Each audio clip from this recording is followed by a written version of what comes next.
I think fundamentally, we as human beings are so deeply interconnected, and death teaches us and shows us. At one point, Tyler Henry seemed unstoppable. His live tour was drawing packed audiences. His readings were reaching new heights, and his career was evolving beyond anything he had done before. From the outside, everything looked perfectly aligned. But behind the scenes, his body was telling a completely different story. It started suddenly. No warning, no build-up, just a moment that forced everything to stop. And from there, things didn't just resolve, they escalated. Over the next few years, what followed wasn't just one health scare, but multiple, each more serious than the last. And just when it seemed like he had finally pushed through it all, another update emerged. One that raises even more questions about what he's really been dealing with. The start of a life unusual. Tyler Henry Colowin's story begins on January 13, 1996, in the quiet town of Hanford, California. At first glance, his childhood looked like any other, calm, ordinary, predictable. But that sense of normal didn't last long. Like Teresa Caputo, the well-known Long Island medium, Tyler's life took an unexpected turn at a very young age. Around the age of 10, he experienced something that would shape the rest of his life. One night, he woke up with a sudden, overwhelming feeling that something was wrong. Specifically, that his grandmother was about to pass away. It wasn't just a passing thought. It felt urgent, real, almost like a memory that had already happened. Still just a child, Tyler tried to explain the feeling to his mother, struggling to put something so strange into words. He rambled, confused and unsure of himself, sounding like he didn't even believe what he was saying. Then, in the middle of that moment, the phone rang. On the other end was his father, delivering the kind of news no one is ever prepared for. Tyler's grandmother had just died. The timing was impossible to ignore. For Tyler, it was chaotic, shocking, and deeply unsettling. That night became his introduction to a reality he didn't yet understand, a moment that made it clear his life would not follow the usual path. Even years later, he would describe the experience as something that felt more like remembering than predicting. At 10 years old, he didn't have the language for what had happened. He didn't know words like premonition or clairvoyance. All he knew was that something inside him worked differently. It would take years before he could even begin to process it, and even now he admits he doesn't fully understand it. As he grew up, his family largely stood by him while he tried to make sense of his abilities. But, like many stories that touch on the supernatural, there was skepticism, especially from his father, David Colowin. At first, David found it hard to believe. The idea that his son could communicate with the dead wasn't easy to accept. That changed after a particularly powerful reading, where Tyler used an old yearbook to pull out details that were too specific to ignore. It became a turning point. Doubt gave way to acceptance. Despite staying out of the spotlight, David became one of Tyler's strongest supporters. Their relationship grew into something deeply grounded in trust and respect. Tyler has often described his father as a quiet but steady source of encouragement, someone who gave him the confidence to share his gift with the world. It wasn't just about accepting Tyler's abilities, but accepting him fully, without hesitation. Even with that support at home, life outside wasn't nearly as easy. As Tyler began to understand more about his abilities, confusion often outweighed clarity. What might sound like a fascinating gift from the outside didn't feel that way in everyday life, especially growing up in California's San Joaquin Valley, where being different could quickly make someone a target. Middle school, in particular, was brutal. Already a difficult time for most kids, it became even harder for Tyler as he tried to navigate both normal adolescence and a growing sense that he didn't quite fit in. He faced bullying, isolation, and constant judgment. Finding self-acceptance became a long and painful process. High school didn't offer much relief. In fact, it introduced a new layer of tension. Tyler had grown up in a conservative Christian environment, and reactions to his abilities were mixed. Some saw what he could do as a genuine gift. Others saw it as something far darker. There were people who believed his abilities were not just unnatural, but dangerous, something to be feared or condemned. For a teenager already struggling to understand himself, that kind of judgment added a heavy emotional weight. Because Tyler discovered his abilities so young, his perspective on life and death developed differently from most. While others saw death as distant and frightening, he experienced it in a much more immediate and personal way. It wasn't just an abstract idea. It was something he felt connected to, something he had to learn to accept early on. But having that connection didn't make loss any easier. One of the most painful moments of his life came when he sensed the fate of someone very close to him, his best friend and first love, Terry. Terry had battled cancer as a child, and during their teenage years, Tyler began to feel a strong impression that the illness would return. And worse, that Terry wouldn't survive it. Years later, that fear became reality. Terry passed away from brain cancer, just as Tyler had sensed. But instead of preparing him, the knowledge made everything more difficult. Overwhelmed and unable to cope, Tyler distanced himself before the end came. It's one of the most human parts of his story. Even with insight into the future, he couldn't escape the emotional weight of it. Knowing didn't make him stronger. It made the pain more complicated. While dealing with all of this, Tyler wasn't just waiting for answers. He was actively trying to understand and develop his abilities.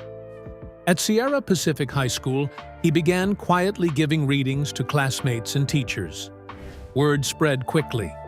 The quiet student, with an unusual talent, soon became the center of curiosity across campus. Outside of school, he started offering one-on-one sessions, charging around $40. He also spent time at a local shop called the Cosmic Corral, where he helped with grief-related work.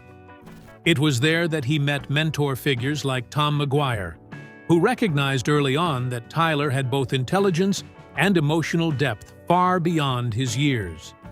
Determined to focus on his path, Tyler eventually switched to homeschooling. The decision allowed him to accelerate his studies and dedicate more time to his spiritual work. By the age of 16, he had already graduated. He went on to attend West Hills College, where he pursued a goal that might seem unexpected, becoming a hospice nurse. But for Tyler, it made perfect sense.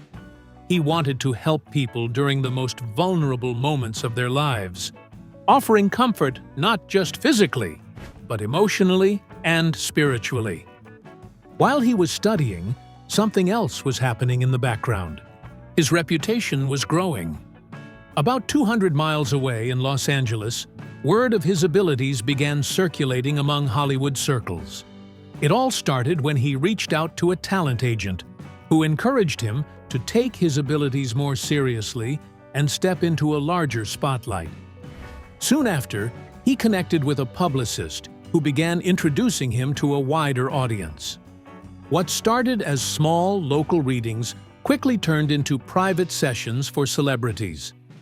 The real turning point came in 2013 at a Christmas party in Beverly Hills.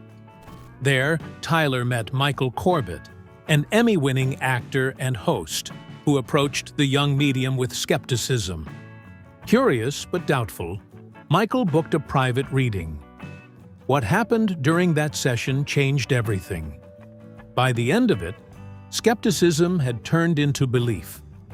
More importantly, it sparked an idea, one that would take Tyler's life in an entirely new direction.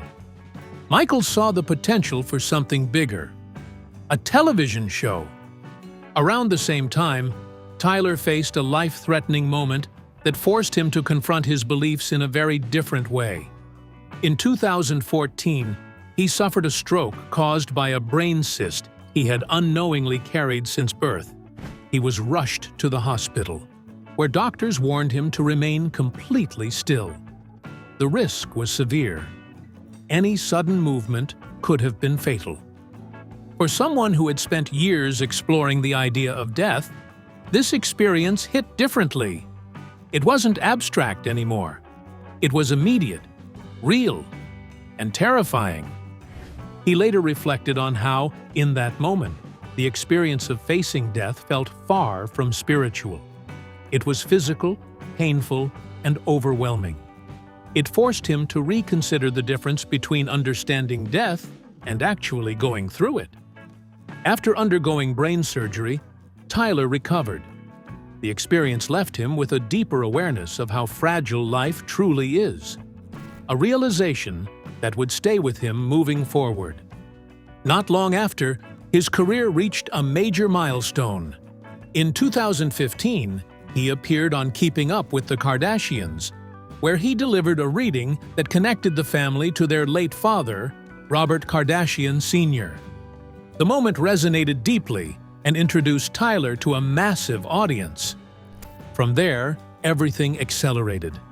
By 2016, with Michael Corbett now backing the project as an executive producer, E! Entertainment Television stepped in.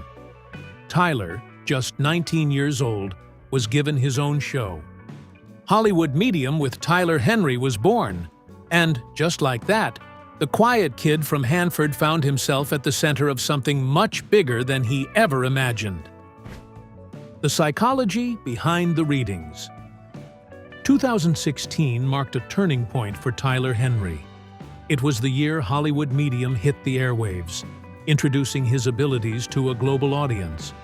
But while the show focused on emotional, fast-paced readings, Tyler chose to slow things down in another way. He released his first memoir, Between Two Worlds, Lessons from the Other Side, opening a much more personal window into his life. On television, there's barely a pause between sessions. One celebrity after another, each carrying their own grief, their own questions. It's powerful, but it leaves little room to understand the person at the center of it all. The book filled that gap. It traced the exact moment Tyler first realized something unusual was happening to him, broke down the symbols and impressions he sees during readings, and explored the deeper meaning people can take from loss. More than anything, it was about connection. Not just with those who have passed, but with the living who are left behind trying to make sense of it. Tyler explained that the book wasn't written for one specific type of reader. It was for anyone, those grieving and searching for comfort, and those simply curious about what really happens behind the scenes of his process. Around that same time, his work on the show continued to spark intense reactions, and one reading in particular stood out. When Tyler visited actor Corey Feldman, the tension was immediate. Feldman wasn't fully convinced. There was hesitation, even doubt, written all over him. But that skepticism didn't last long. During the session, Tyler claimed to connect Feldman with his late friend and The Lost Boys co-star, Corey Haim, who had passed away in 2010. What followed was heavy. The message Tyler delivered wasn't light or comforting in a simple way. It carried weight. According to the reading, Haim urged Feldman to speak openly about the abuse he experienced as a child actor. The shift in the room was undeniable. Feldman, visibly shaken, admitted he had been praying for nights, searching for clarity on that exact issue. In that moment, it felt like he got the answer he had been waiting for. For Feldman, the experience brought a sense of closure. But outside that room, the reaction was far more complicated. After the episode aired, Corey Haim's mother, Judy Haim, strongly pushed back. She rejected the idea that her son would have reached out in that way, insisting the two actors had grown apart before his death. To her, the reading crossed a line, turning her son into a central part of a narrative she didn't agree with. It highlighted something that seems to follow Tyler Henry everywhere: the thin line between comfort and controversy. Because the moment you start talking about him, you're stepping right into that tension. For every emotional, jaw-dropping reading, there's always a group of skeptics watching just as closely, trying to figure out what's really happening behind the scenes. And their argument is pretty straightforward. They don't think he's connecting to anything supernatural at all. Instead, they believe he's just incredibly prepared. The theory goes like this: before the cameras ever start rolling, he's already done deep research on the celebrity sitting across from him. Names, family history, past interviews, social media footprints, everything. To critics, it's less gift and more groundwork. Some have even pointed to specific moments that raised eyebrows. During a live show, one observer claimed Henry appeared to glance toward a hidden monitor, like he was being subtly fed information. Whether that's true or not, it added fuel to an already growing fire. Then there's the way he presents himself. That soft-spoken, deeply empathetic personality? Not everyone buys it. Some critics see it as part of the performance, a carefully crafted persona designed to build trust quickly. Others take it a step further, arguing that Henry isn't just a medium, but a sharp entrepreneur who understands exactly how to market a brand built on mystery and emotion. And when you really watch closely, skeptics say the technique starts to show. They point to what's known as cold reading, a psychological method where someone makes broad statements, watches reactions, and slowly narrows things down. No spirits, just observation, intuition, and smart questioning. Add in a little prompting, getting guests to unknowingly fill in the blanks, and suddenly those impossible details don't seem so impossible anymore. Places like Skeptical Inquirer have broken this down in detail, noting how throwing out enough general questions will eventually land on something that sticks. And over at Jezebel, critics didn't hold back either. They called out his on-screen cluelessness about celebrity guests, suggesting it might actually be part of the illusion, a way to make it seem like there's no way he could have prepared, even if he had. Online, the conversation gets even more intense. Entire Reddit threads are dedicated to dissecting his readings frame by frame. Some users believe the editing plays a huge role, cutting out wrong guesses and leaving only the hits, creating a version of events that feels almost supernatural. Others go even further, suggesting that some celebrity guests might be playing along, turning the whole thing into a kind of mutually beneficial performance. Still, not everyone in those spaces is dismissive.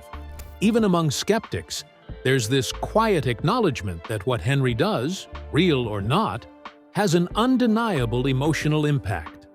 People cry, they heal, they walk away feeling lighter.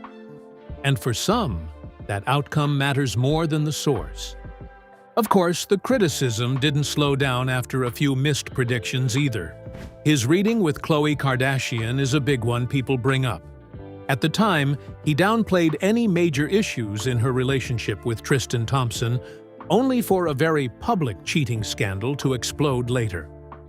Afterward, Henry suggested he had sensed trouble all along, which only made skeptics more suspicious. Even his comments around Donald Trump and the 2016 election didn't exactly age in a way that convinced doubters. But here's where the story takes an interesting turn. Despite all the criticism, Henry doesn't really push back aggressively. In fact, he leans into it. He's openly said that skepticism is natural, even healthy, and that he considers himself a skeptical person too. Behind the scenes, the production team has consistently defended him. Executive producer Michael Corbett has insisted that Henry has no prior knowledge of who he's about to read. According to him, Names aren't even used during production meetings. Everyone gets coded identities to prevent leaks. If that's true, it would make pre-show research nearly impossible. And there have been moments that support that claim. Times where Henry genuinely seemed lost, not recognizing people like Carney Wilson or DJ Qualls, creating this awkward but very human pause before the reading begins. Then there's the scientific angle, which adds another layer entirely. Dr. Drew Pinsky decided to test Henry using a brain scan during a session with Steve O. What they found wasn't proof of psychic ability, but it wasn't exactly normal either. His brain activity reportedly shifted into a dreamlike state, almost as if he were asleep while still fully awake and talking. That detail alone doesn't prove anything supernatural, but it does complicate the narrative. And beyond all the theories, debates, and investigations, there's the human side of it all. Because whatever is happening during those readings, it clearly takes a toll. Henry has admitted the work is draining, physically, emotionally, mentally. It's not just him delivering messages. It's him absorbing grief, emotion, and sometimes overwhelming energy from the people sitting in front of him. You see it in those moments that slip past the performance, like when Hoda Kotb breaks down talking about her father, or when Henry himself gets visibly emotional before a reading with Nicole Polizzi's family.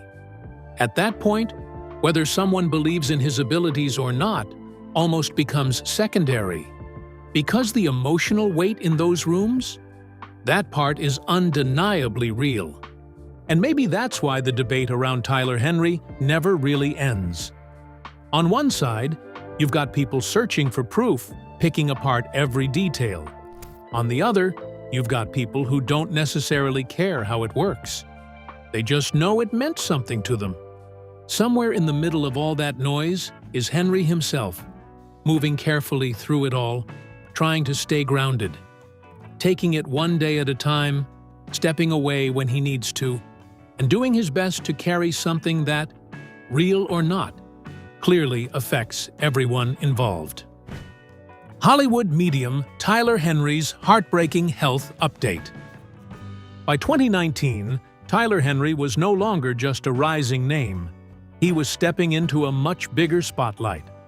That year, he launched a live tour called Life Lessons I've Learned from the Departed, taking his work beyond private readings and television screens and into packed theaters. It wasn't just a show. It was part storytelling, part reflection, and part live experience, where audience members could witness his readings unfold in real time. For many, it felt personal. For Tyler, it was a natural evolution. But just as things were building momentum, everything came to a sudden halt. In early 2020, while preparing for one of his shows, Tyler found himself facing a life-threatening emergency. He had been lying in bed, mentally getting ready for the stage, when a sharp pain hit his chest out of nowhere. It wasn't minor. It wasn't something he could shake off. One of his lungs had completely collapsed. The situation was critical. Without immediate medical attention, it could have been fatal. Instead of performing, Tyler was rushed to the hospital, where he would spend months recovering. It was another moment where his understanding of life and death was tested, not through intuition, but through physical reality. Still, true to form, the setback didn't stop him for long. Once he recovered, Tyler returned with a renewed sense of purpose, launching a new live experience called An Evening of Hope and Healing. The message behind it was simple but powerful. His goal wasn't just to amaze people, it was to leave them in a better place than he found them. After everything he had been through, that mission felt more personal than ever. Then came 2022, and with it, another major milestone. Shortly after the release of his Netflix series Life After Death with Tyler Henry, Tyler published his second book, Here and Hereafter. But this wasn't just another memoir. It was more of a guide, something rooted in reflection and perspective. Drawing from years of connecting with people who had lived and passed on, Tyler focused on one central idea: what people wish they had done differently. The book explores those lessons and reframes them for the living, encouraging readers to make changes now instead of waiting for regret to set in. It also dives into his own experiences, including the emotional weight of trauma. For Tyler, healing wasn't about rewriting the past. It was about learning how to live with it, accepting what couldn't be changed, and focusing energy on what still could. But even as his career continued to grow, his health remained unpredictable. In 2023, Tyler shared another difficult update. After weeks of constant headaches, doctors discovered that a mass he had lived with since birth had become a serious, life-threatening issue. Surgery followed, adding another chapter to a growing list of medical challenges that seemed to arrive just as his life was gaining speed. Unfortunately, those challenges didn't stay in the past. By early 2025, Tyler was preparing for a major multi-state tour, with stops planned across the country. But as the dates approached, he was forced to step back once again. Another brain surgery had become necessary, putting everything on hold. Around that same time, his personal life was also making headlines. Just 1 week after marrying his partner, Clint Godwin, Tyler revealed that he had undergone surgery to remove a colloid tumor located near the center of his brain. While non-cancerous, the condition was still serious, capable of causing severe symptoms like headaches and vertigo. The surgery was successful, and Tyler remained characteristically upbeat, expressing gratitude for the outcome and the care he received. For him, this wasn't unfamiliar territory. It was another battle in a series he had already been fighting for years. What stood out, though, was how quickly he returned to his work. Just 2 weeks after brain surgery, Tyler was already back, announcing a virtual group reading. To outsiders, it might have seemed too soon. But for him, stepping away completely wasn't an option. He has often explained that doing readings isn't just part of his career, it's something he feels internally compelled to do. Without that outlet, things begin to feel off, almost like a pressure building with nowhere to go. Later in 2025, another update revealed just how intense the year had been. Following his earlier procedure, Tyler began experiencing symptoms again, this time caused by swelling and fluid buildup around the brain, a condition known as hydrocephalus. To prevent further complications, doctors recommended yet another surgery. This marked his third brain operation. Naturally, there were concerns. Anything involving the brain carries risks, and for Tyler, there was an added layer of uncertainty, whether it might affect his abilities. But in a surprising turn, he later shared that after the inflammation was treated, he actually felt clearer than before. Recovery, however, wasn't easy. After undergoing a second surgery within just 6 months, Tyler had to step away from work entirely. Events were postponed, and his focus shifted fully to healing. He shared that, for the first time in a long while, he felt a sense of relief, like something that had been weighing on him for years was finally gone. But the process came with its own challenges. One of the most unexpected side effects was short-term memory loss. For a period of time, he struggled to retain information beyond a few minutes. It was disorienting, frustrating, and deeply personal. At one point, he even compared it to living with the memory span of a goldfish. Slowly, though, things began to improve. As his memory started to return, Tyler found himself reflecting on the experience in a different way.